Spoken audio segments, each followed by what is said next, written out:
So you'll just have to accept that. I'm going to share this recording with you afterwards. I will also be putting it into, I put it on a YouTube channel so that it can be replayed, and then we push this into our LinkedIn group, which I'll tell you a little bit about at the end of today's session as well. So thanks everybody for joining us. As I say, this morning is about the Q2 reset. So quarter one of this year has flown by. It does every year, but it does seem to increase with speed the older I get.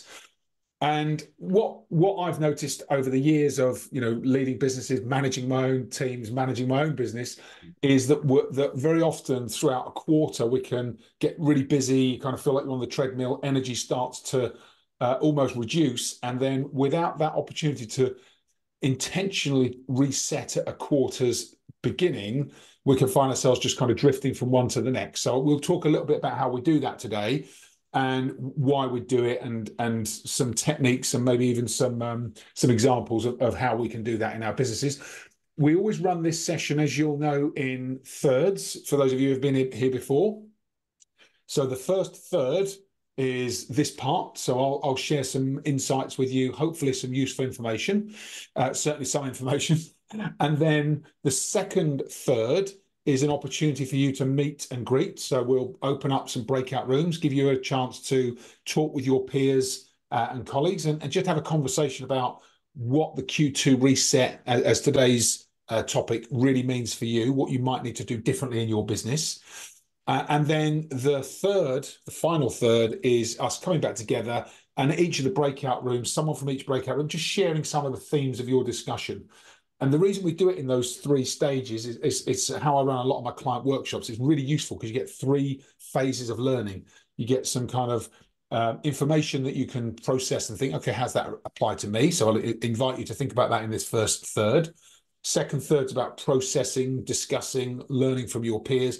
And then the third part is about hearing best practice and really getting to the nub of what other people are doing. And we can always translate that to our own businesses. So that's the idea of this morning's session.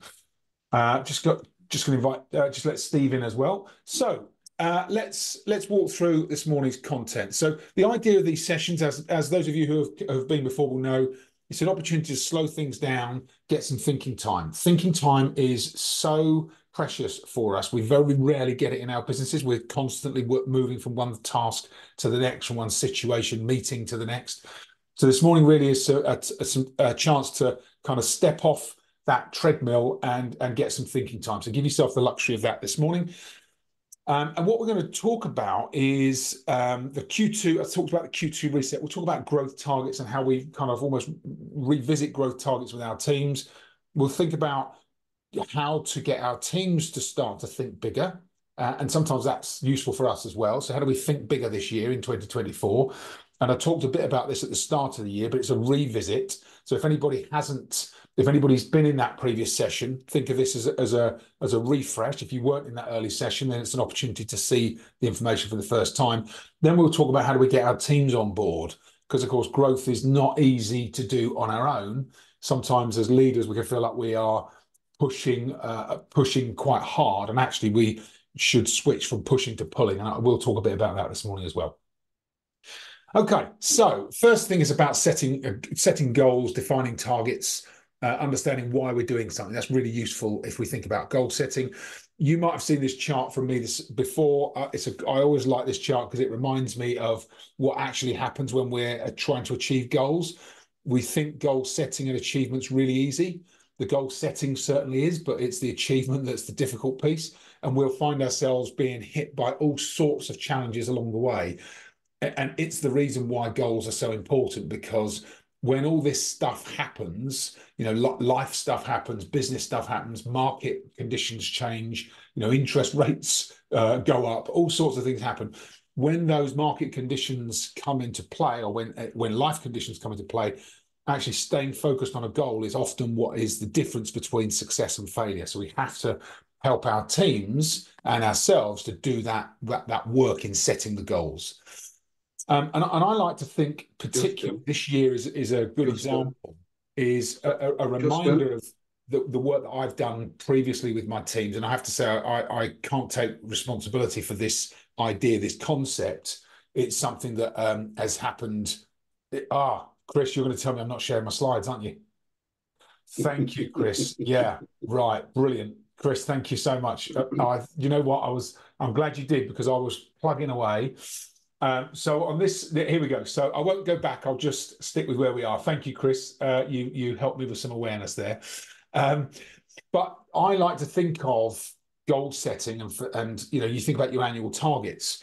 We often get delivered annual targets by our organization. And there's a principle that I worked with a senior manager of mine years ago, probably a couple of decades ago, where his advice to me was stop thinking of the company target as your target, Justin, make your own. So consider what you've been delivered and then say, right, if I'm going to stretch myself, how do I start to aim for a number that's bigger than the number that's expected of me? And at times that can feel a little bit overwhelming for some people, but actually it can be quite liberating if you can get yourself into it and you get your teams to start to buy into it. So the number he and I used to settle on every year when we went through a cycle was 20% plus. So we'd pull together a target and work out, okay, let's not aim for the number that we've been delivered. Let's aim for 20% above that.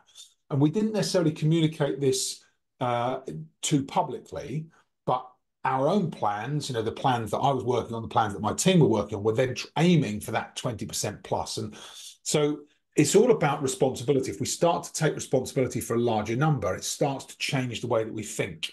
And very often, it really does transform the way that teams start to collaborate on opportunities, the way that our business approaches engagement with customers. So first thing is to start to think about what is a number that you or your teams could start to take responsibility for that's bigger than your company target. And that will really help you and them with thinking bigger.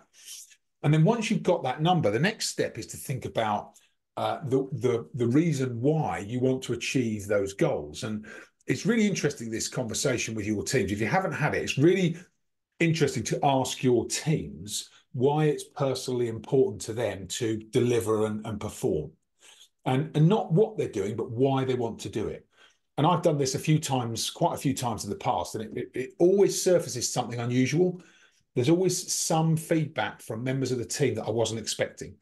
And that can be really useful because once you understand that intrinsic motivation, especially when we start to think about difficult goals and challenging market conditions, that can really help them to start to focus on why they want to achieve it.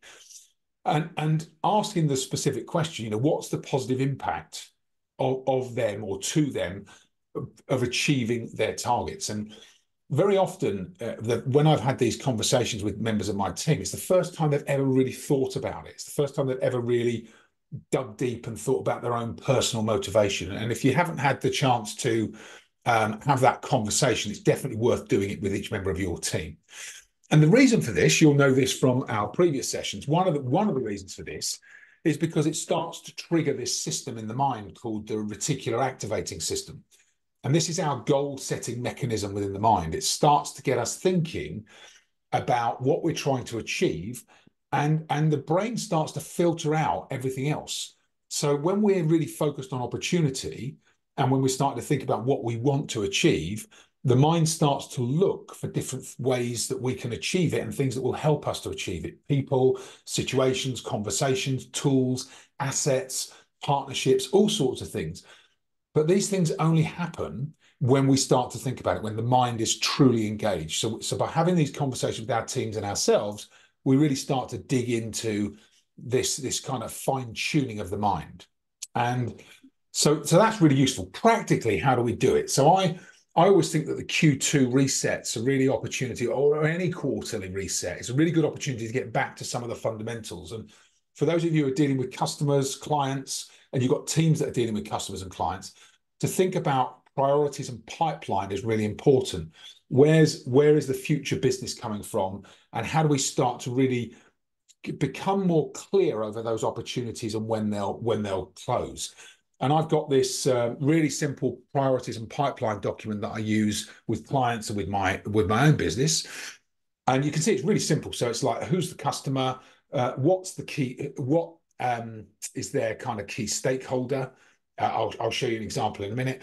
What's their position in the company? What's their role in the business or in the sales process?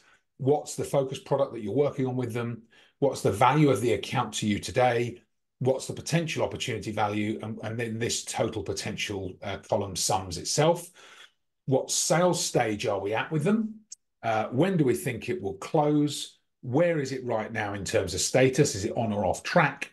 And what's the next action? And it's a really nice way of just pulling together your pipeline. I'm sure you've got something like this for your team today, but this is the actual. So this is my pipeline, right? So I've hidden the account name and the key stakeholder, the person's name, but this is my live pipeline. I'm looking at this at the moment because it's my Q2 reset. Okay, and you'll see that I've got lots of different opportunities. So this is my top 20. I've just pulled the top 20. I've actually got about top 50. But I took the top 20 and said, right, where am I at the moment? And you can see kind of opportunity values, the total potential then on the third column here. And then where am I in terms of sales stage? You'll see the account value is 0 because I'm working on new opportunities as part of my Q2 reset. When do I think these opportunities will close? You'll see some of them are actually a bit out of date because I thought they were going to close in Q1. But they are on track. So they are imminently closing. And then you'll see that I've got some that are off track. So I'm like, right, what my action is to engage those people and think about a Q2 review and update. So I'm really trying to think about this for myself and my own team, and then I'll communicate this with the people that work with me and partner with me on these different opportunities. But just taking that time to forensically walk through it, discuss each opportunity, dig deep on it is really valuable. And an opportunity to do the same with your teams, I'm sure, as you think about your Q2.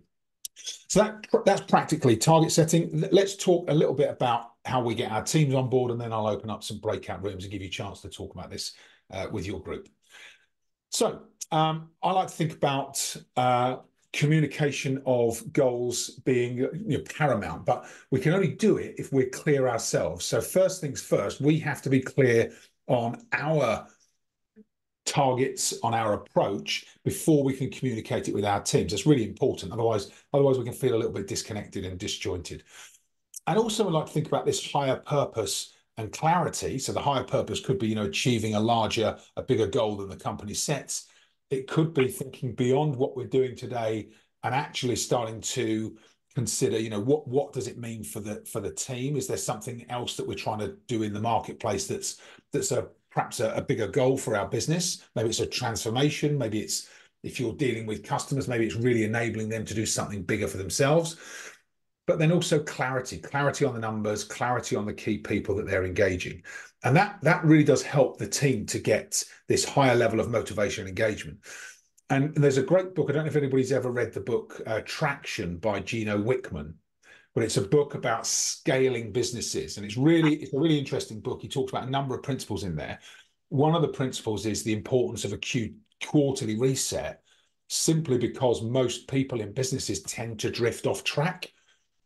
And by the time you get to the end of a quarterly cycle, most people have stopped working on the things that they were supposed to work on, have completely drifted. And so the idea of the quarterly reset is to give everybody that opportunity to go, no, not this. Don't think about the shiny things over here. This is the core focus of our business. This is what we need to really build momentum on. And that's the idea of the quarterly reset. And of course, when we do that, when we're growing the business, when we help people to get clear on where they're headed, there's a greater energy in it and a greater inspiration that teams feel and customers feel. And of course, we can't do this on our own. On our own as leaders, we have to get the team on board.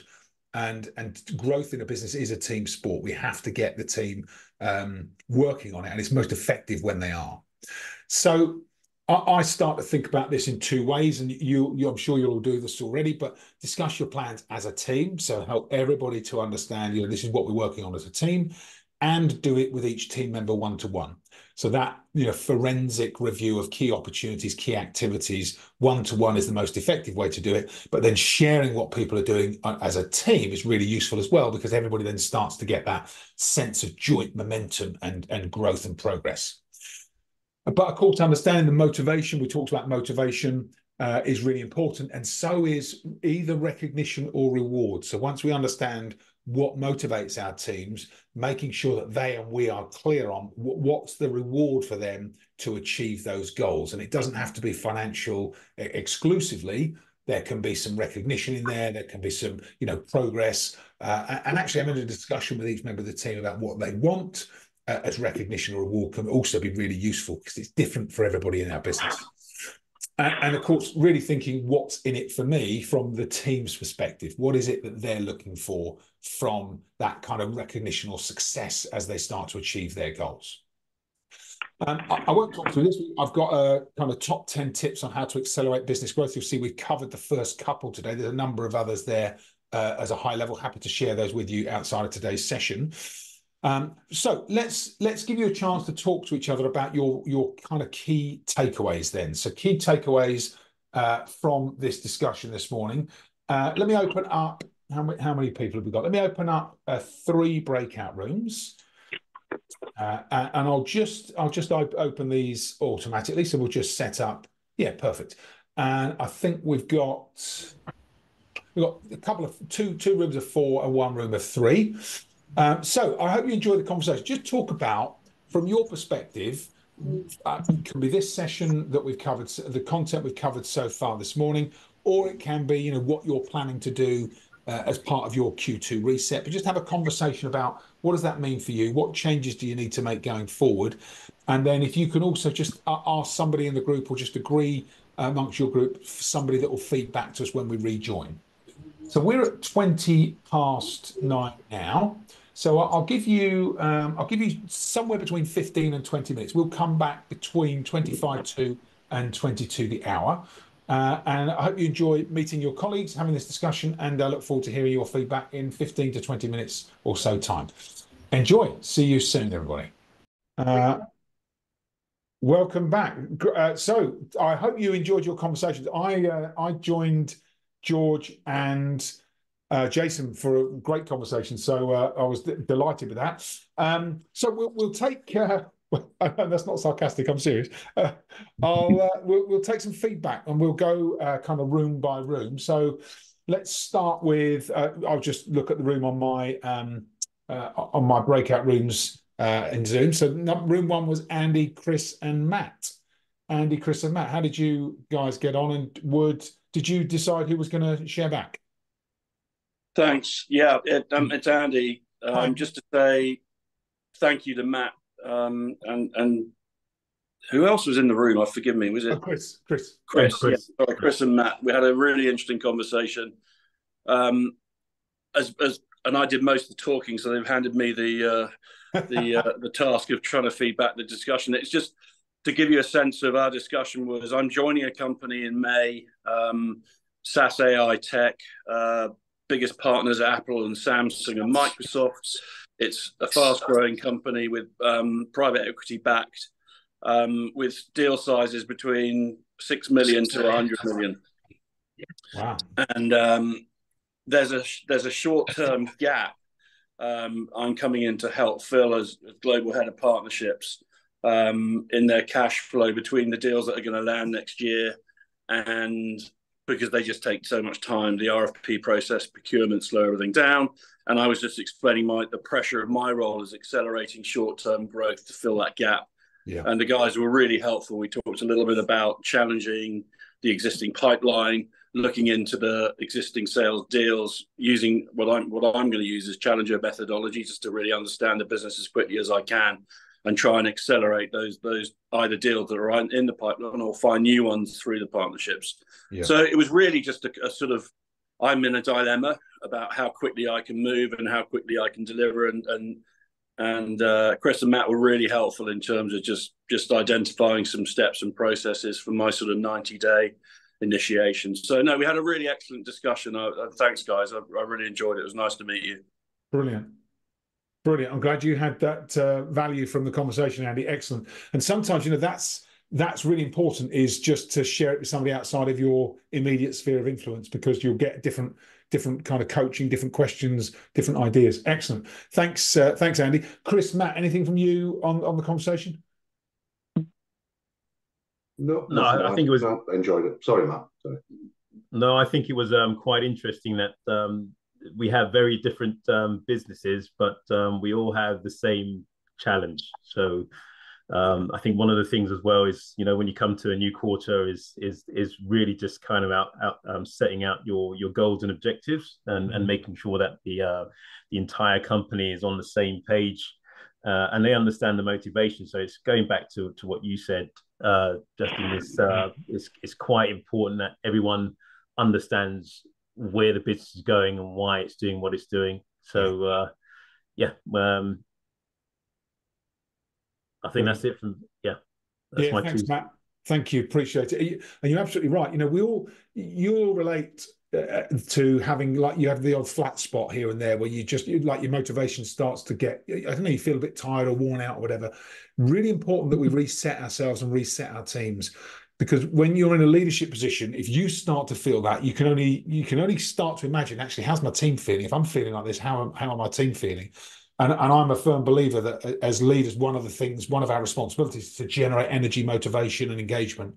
Big part of the role. So we have to be able to do it for ourselves, then we can do it for our teams. And hopefully this session this morning gives you an opportunity to do that as well. So thanks, Andy, Chris, and Matt. I'm glad that was a useful discussion. Okay, so room 2 was Brian, Fiona, and Steve, and there was someone else, but it's just a mobile number, so I can't tell you who it is. BT. Sorry, Brian. BT. BT. Oh, brilliant. Thank you, Brian. So who'd like to share back from your discussion? So it's me purely because I was taking notes. Well done, Brian. Just for myself anyway, and then everybody realised that I was the only one taking notes. So although we all had the good input into it. So brilliant. I think, and obviously the others will chip in as well. But I think for us, we kind of reviewed obviously what you talked about in the first third. We liked. I think we like the idea of taking the corporate goals and reshaping them or redefining, putting that stretch on. We had a good discussion about the 20% and for our different businesses, actually, whether that should be more or less, but actually we like the concept of that additional stretch. And also as well, the fact that then provides some ownership for the employee. And make them feel important as well. So it becomes their goal, as I think, as we said before, rather than the corporate goal. The quarterly reset, great. I think that's something that we're all guilty of, maybe starting at the beginning of the year. You set out your plans and goals, and then obviously as you go through the year, you start to drift because you've got supply issues, pricing issues, other issues, whatever it might be with your customers, other challenges, employees, etc. So having that kind of focus each quarter, we felt was a good initiative to kind of, just wind back, start again, remind everybody what the priorities are, and then go forward. BT raised a good point about celebrating success. So each quarter, she talked about in her business in the past where they've celebrated success on a quarterly basis, where they've done well, or even got close to the target. Just to recognise everybody's achievements and input. I thought that was a good thing to do. Yeah, and it's very like good. What's in it for me as well, in terms of getting some, rather than the end of the year, getting some short-term recognition for work. And then we went off onto a discussion about the challenges of working with teams remotely nowadays on Teams and Zoom, and having those conversations with people about your targets and how we felt about that versus the face-to-face conversations and the challenges around that.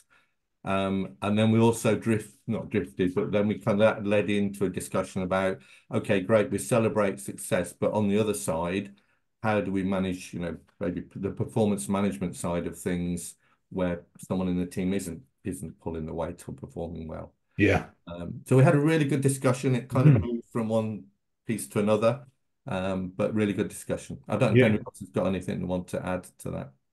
Very good, Brian. Thank you. Yeah, some really useful leadership topics there. And I'll just pick up on, did you say it was BT? Yeah. BT's point about celebrating successes, that's really important because, even the name of this workshop is Q2 Reset. And all we've talked about is what's going to happen in the next quarter. Looking forward. What we haven't done is said, actually, let's look back and see, right, what were the successes? What were some of the key progresses that we made in Q1 so that we can recognize and reward those? Really important that we do that. And Yeah, even I've missed that, right? So it's really, I think as high performers and as leaders of organizations, we're always on to the next thing. It's a really, and it's useful to do that, but we must remember to stop and recognize and reward people. Great reminder. Thank you, BT. Really appreciate that. Yeah, thank you, Brian. Excellent. Any more from anyone in Brian's group? Anything else that was useful? All I good? think the only other thing is, I think you touched on it, is this what's in it for me piece. I think when we got to the performance management, obviously trying to avoid those conversations. Justin, you and I talked about that separately anyway, around coaching and trying to get to people's kind of, what are their real motivations, and how do we get that out of them to find out where there are issues, and understanding those quickly. And sort of getting those people on board is much more sort of it's a much more positive experience to try to manage performance in a more corporate way, if you like. Once the year is moved on, and then you're starting to slip behind in terms of the numbers. Yeah. Yeah, no, that's an important point, Steve. You're right, because very often as people start to drift, it's a motivational problem, not always a performance problem. So actually, the motivation is so key. Yeah, thanks, Steve. Yeah, good reminder. Okay, and then finally, George and Jason, we were in a room together. Who would like to? Which one of you would like to share back? I just had really insightful conversation with the pair of you. Just two simple buckets to work from. Basically, one's very action orientated, listening to the rest of the group as well. It's going to be around that point of intrinsic motivation for the team. And if that can be dialed up by a simple conversation with asking them the question, what is your motivation for achieving or overachieving, then I think that's going to be a bit of a low-hanging fruit for success for us. So definitely get that going. I will figure out how quickly to revisit that and how frequently to ask that question, because we don't want to overcook it, but definitely something in this. We look to transition our team's responsibility and autonomy. That's something that I have to do as a leader. Yeah. And then the other thing, quite simply, because it's more sort of practicalities, is the pipeline review, implementing that on a weekly basis. And we said in our group, I think Jason, I'll steal from him, he said if you're going to obsess about anything, he asked his team to obsess about pipeline management. So that's going to underscore that for me. Cheers. Yeah, thanks, George. Yeah, very good summary. Jason had quite a few useful nuggets, actually, didn't he? Yeah, he did. Yeah, he did. Share what you said, George. Jason should either be on after the watershed, or you should have a swear box and you can retire. Hit my Q2 target with his swear box revenue. Yeah. It's the second line of funding for us. First line. It was a really good conversation. Yeah, great summary. Thank you, George. Jason, anything you want to add? Not really. No. It was good to speak to George and yourself. And like I say, it does no harm to go through and have a little bit of self-examination, especially, like I said, the Q2 reset's really, really important for us right now. So yeah, me too as well. Thank you, Jason. Excellent. Well, thanks, everybody. I hope you've enjoyed this session today. I've got a couple other things I'll share with you, and then we will close, because I want to give you a bit of time before your 10 o'clocks. So let me just quickly, I'm not going to go PowerPoint on you, but I will share a couple of things that hopefully are useful for you. So let me just... so we've got there's the coaching leader scorecard. I just want to share that with you. Some of you have taken this already. If you haven't had the chance to take it, I would encourage you to have a look at it. Let me just drop that in the chat. It's a really good way of just assessing kind of your current approach to coaching your teams. There are some assessment statements in there that aren't obvious, so they just get you thinking differently. I'll also...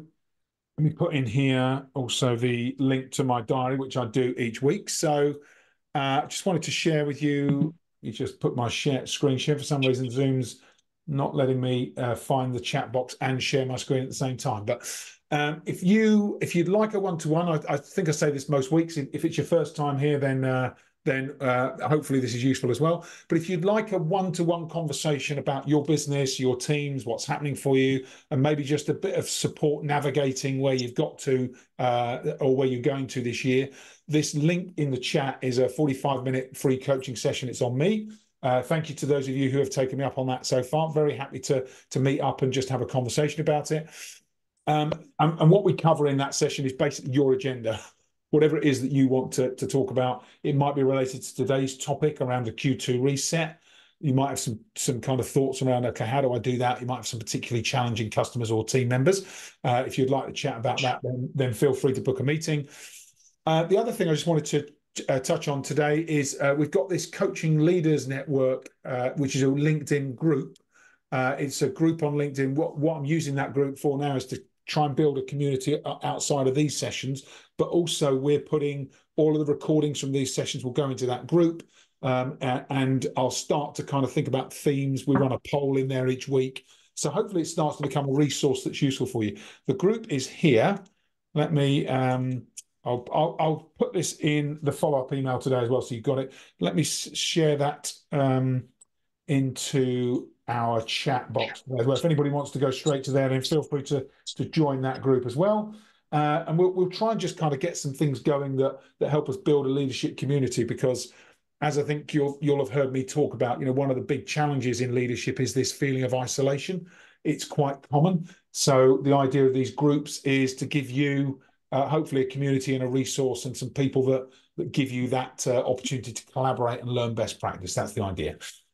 Okay, I feel like I've talked enough for this session, so I just want to say huge thank you to you all for joining me. I hope you've found today's session useful. I've certainly found it useful, hearing your feedback as well. So thank you, everybody. And I'll share today the slides from today's session on email. I'll share a blank pipeline document as well if anybody would like a copy of that also. So hopefully that's useful for you going forward. We run these every week, so I'll be back again next week. You are welcome to join us if you'd like to. And I think next week's thing we'll talk about actually I think it's relationships next week, trust and relationships. So we'll go on to that topic and get me worried there, Justin, for a minute. Relationships. I thought we were branching into a different thing, but well, there'll be no speed dating on this call. Oh, okay, well, fine. Yeah. I thought we were coming with our relationship problems and you were going to solve them for us, but that's probably. Well, I'm not going into counselling. I'm not doing counselling or therapy either. But I appreciate the intent. Thank you. All right, Justin, I've got a job. Guys, yes, thank you. Thanks, guys. Thank you, Matt. Thanks, everybody. Have a great weekend. See you soon. Yeah, take care, everyone. Thanks. See you. Bye. Thanks, everyone. Bye. Thanks, everyone. Bye. Take care.